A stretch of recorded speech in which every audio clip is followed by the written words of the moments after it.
From a young age, I knew I was destined to become the third mistress of House Hawthorne. Edmund Hawthorne was a devout man, so while other girls my age were flying kites and playing on swings, I spent my days in the chapel, chanting scripture. Edmund Hawthorne was a warrior who admired resilient women. For him, I learned to ride. When I broke my leg, I did not shed a single tear. I gave everything to become the woman he would love, but he fell in love with a girl who was my polar opposite. The betrothal could not be broken. So I turned and married his elder brother, a man known for his iron-fisted cruelty. After the wedding, the first son of Hawthorne was just as the rumors described, a man with no interest in women. Only once, when a drunken Edmund blocked my doorway, did my husband, Gideon, shield me behind him. He cast a cool glance at his younger brother and spoke, his voice like ice. "She is now the lady of House Hawthorne.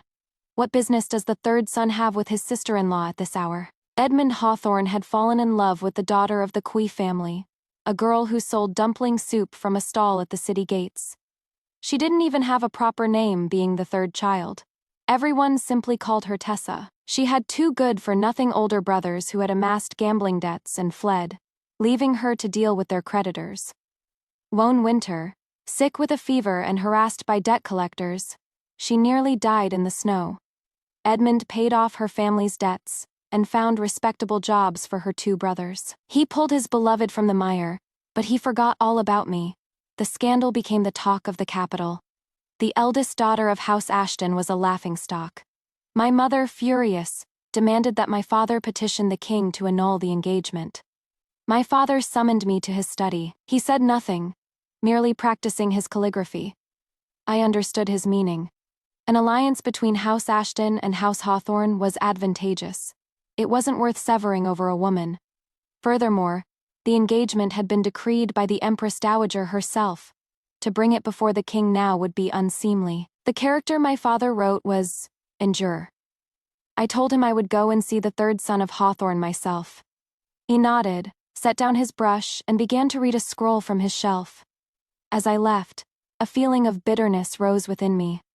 I couldn't stop myself from asking, the character for endure has a blade hanging over the heart. If, after we are married, Edmund Hawthorne treats me poorly, what then? My father slowly looked up, his eyes cold and sharp with a murderous glint. He spoke each word with deliberate weight. A daughter of House Ashton. No one dares to bully. You need not worry. No one would have ever imagined that Edmund Hawthorne would fall for a common girl from a street stall. He was often busy with official duties, returning to the city just before the curfew. Not wanting to trouble the servants late at night, he would often grab a simple bowl of dumpling soup at the city gates. Over time, that bowl of soup became a habit. Then one day, the stall was gone. At first, he thought nothing of it. But after a month, it still hadn't returned. He sent someone to investigate. It wasn't hard to find out what had happened. For the first time in his life, the high and mighty third son of Hawthorne humbled himself to listen to the story of a common woman's life. He reached out his hand and pulled her up. The woman from the dumpling stall.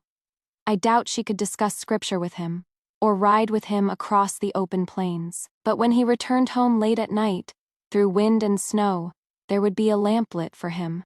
A woman with her hair tied back would be at the stove, ladling a bowl of hot soup just for him.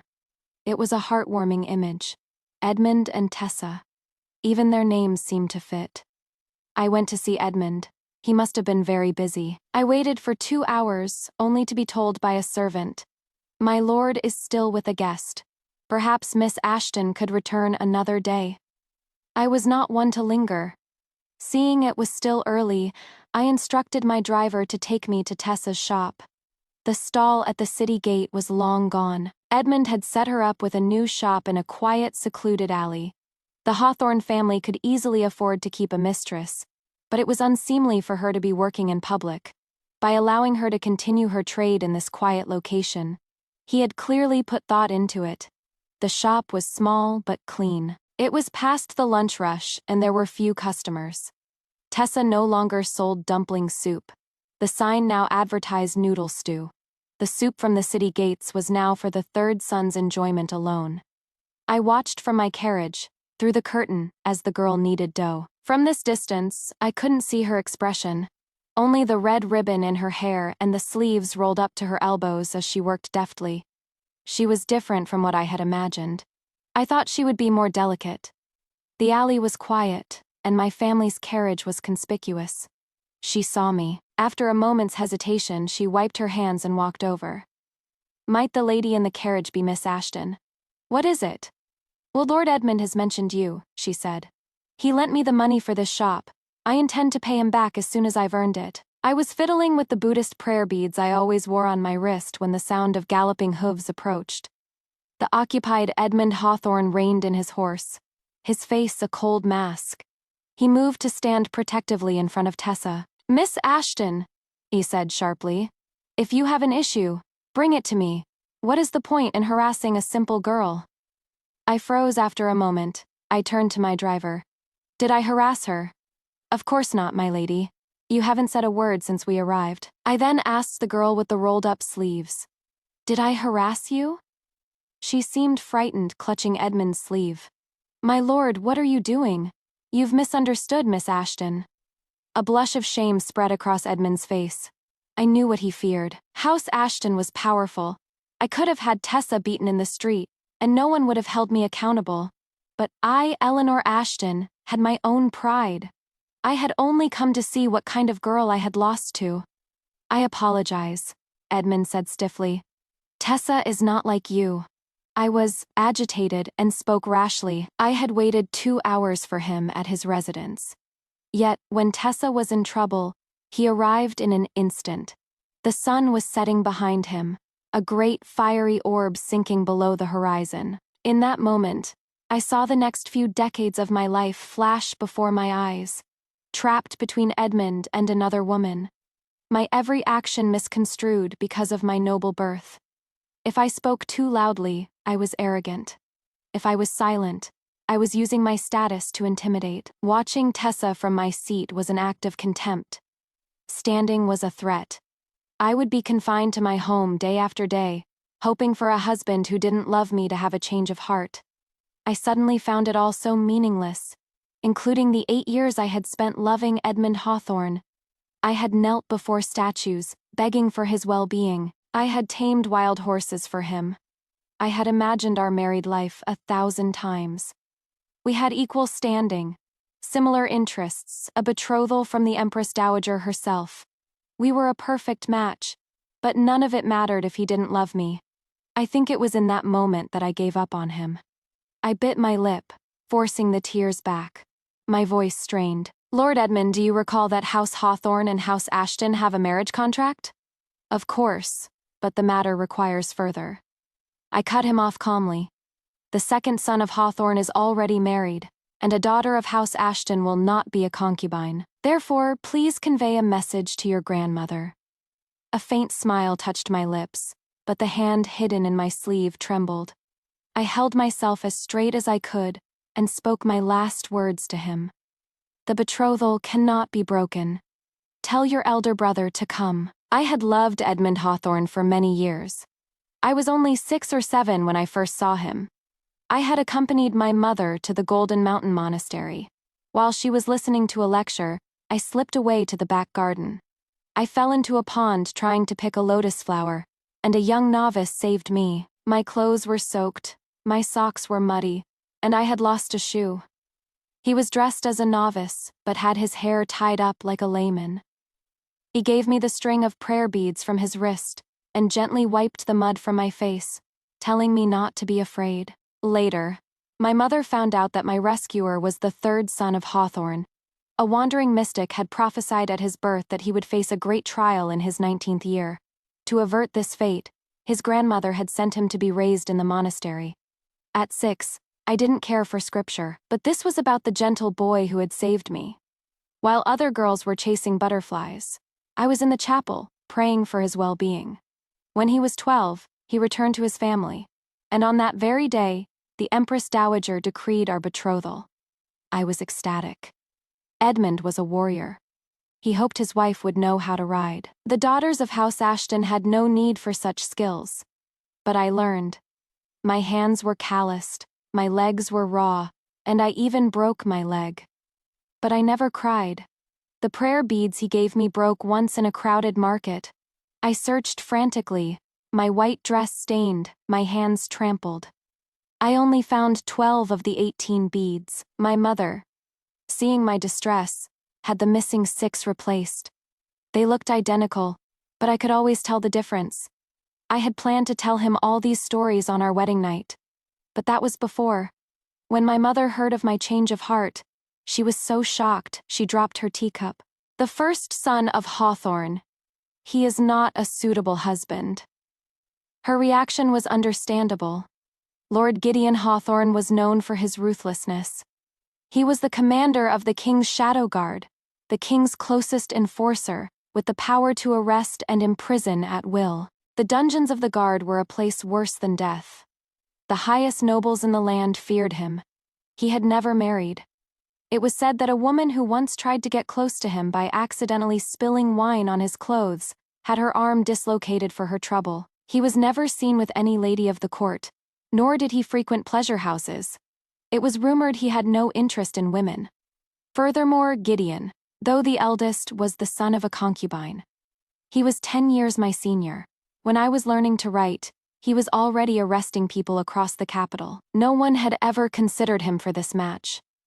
Eleanor, my mother said, her eyes searching mine, tell me the truth. Did Edmund say something to you? If he has wronged you, I will not let it stand. I took her hand. Edmund said nothing.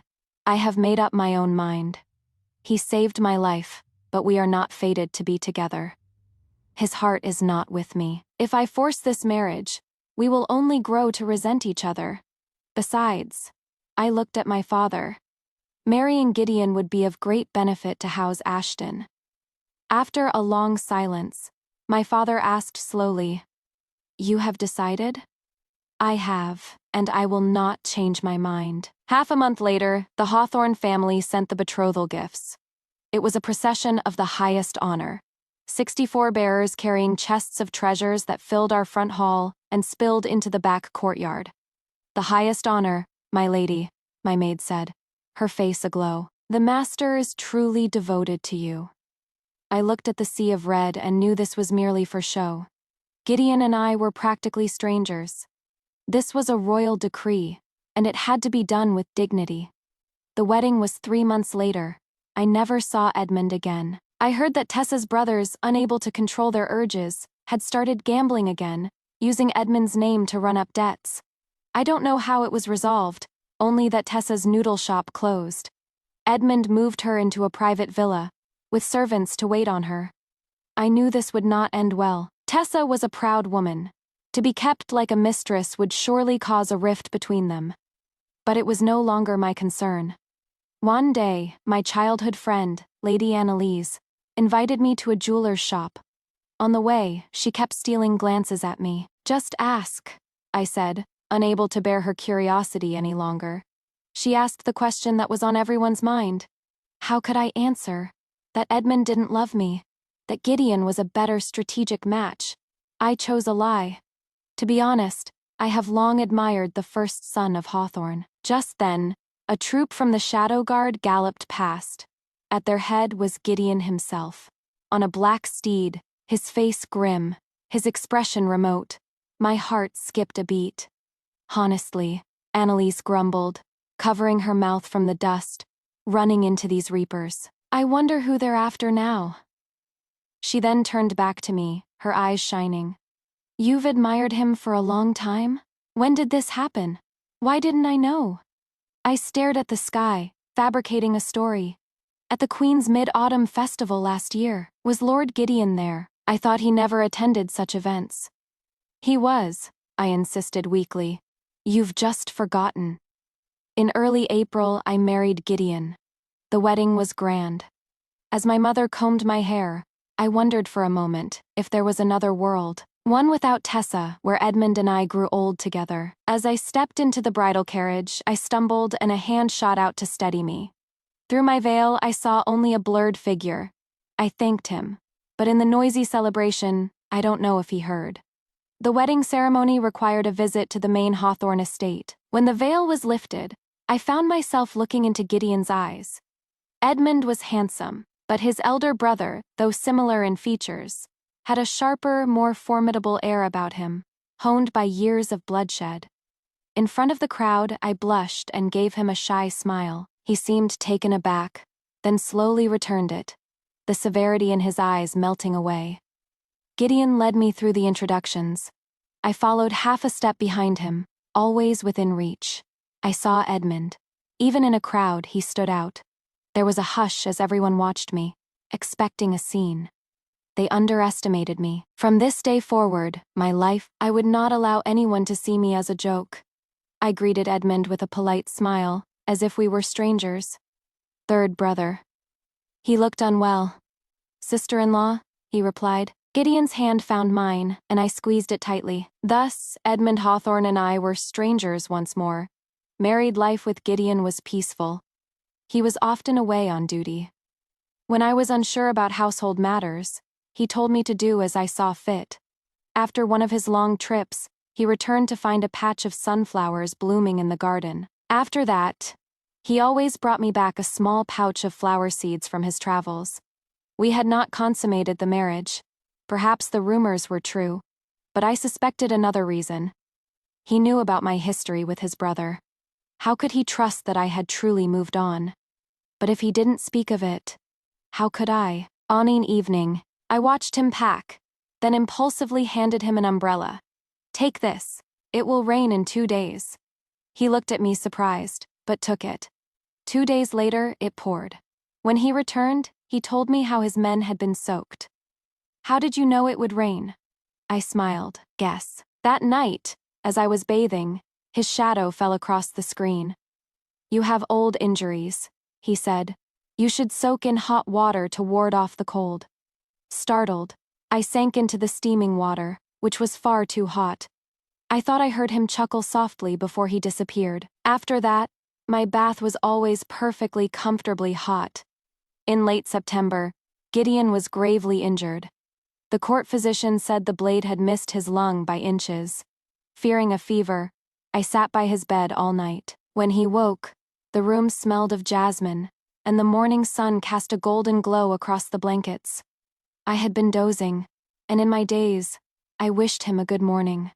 He simply watched me. It took me a full minute to realize he was awake. I scrambled to get him some water. Eleanor, he said, his voice raspy, you look exhausted. He was confined to bed for a long time. One day, out of boredom, he asked, what did you do when you were bedridden with your broken leg? Chanted scripture, I replied. Recite some for me. After I finished, I decided to tell him everything about Edmund. Our life together was just beginning, and I didn't want this secret between us. I told him everything: the horse, the scriptures, the beads. He listened silently, his expression unreadable. At first, I was so bitter, I confessed, tears welling in my eyes. Why, after all I had done, did he not love me? But then I understood. Why should he love me just because of what I did for him? The skills I learned were my own. In the end, I should probably thank him. I was a foolish girl who mistook a debt of life for love. The third son is a good man. He would have saved anyone who fell into that pond. It had nothing to do with me. Perhaps I wasn't in love with him, but with the time I spent chasing him. When I finished, he beckoned me closer. He tucked a stray strand of hair behind my ear. When I am well, he said softly. Shall we go riding? I have 2 foals. Twins. By the time I am healed, they will be grown. I will have them brought for you to see tomorrow. Tessa's brothers were found dead outside the city of Kingsport, their bodies hacked to pieces. Edmund had sent them there hoping they would reform, but they had not.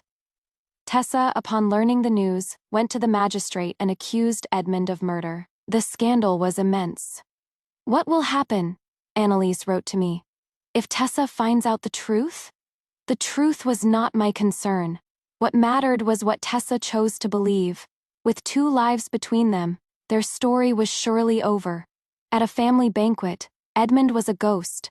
He barely ate and left early. Later that night, a servant announced he was at my door, demanding to see me. He was drunk. His face flushed. Tessa and I. He slurred, his eyes filled with tears. He was finally regretting his choice. I was only showing her pity. I looked at him coolly. It has nothing to do with me anymore. You don't need to explain anything to me. I am sorry, he choked out. Sorry for what? The years of one-sided devotion were my own doing. You owe me nothing, I said, and had a servant bring him the string of prayer beads. You saved my life once. This is my— He stared at the beads, his face a mask of anguish. I would rather you hated me. We were supposed to. He tried to step forward, but a cold voice stopped him. Third brother. Gideon stood in the shadows of the eaves, his expression lethal. I suddenly remembered that this man was the commander of the king's shadow guard. She is now the lady of House Hawthorne. What business do you have with your sister-in-law at this hour? If not for my foolishness, Edmund said bitterly, this marriage would never have been yours. Gideon stepped in front of me. The third son is drunk. See him to his chambers. Brother! Edmund cried, his voice breaking. You are the son of a concubine. Mother was always cruel to you. When I made mistakes, it was you who took the punishment. When she told you to take my place in this marriage with your power, you could have refused. You wanted to marry her yourself, didn't you? I looked at Gideon. I couldn't see his face, only heard his voice, laced with scorn. And what if I did? I should thank you for it, third brother.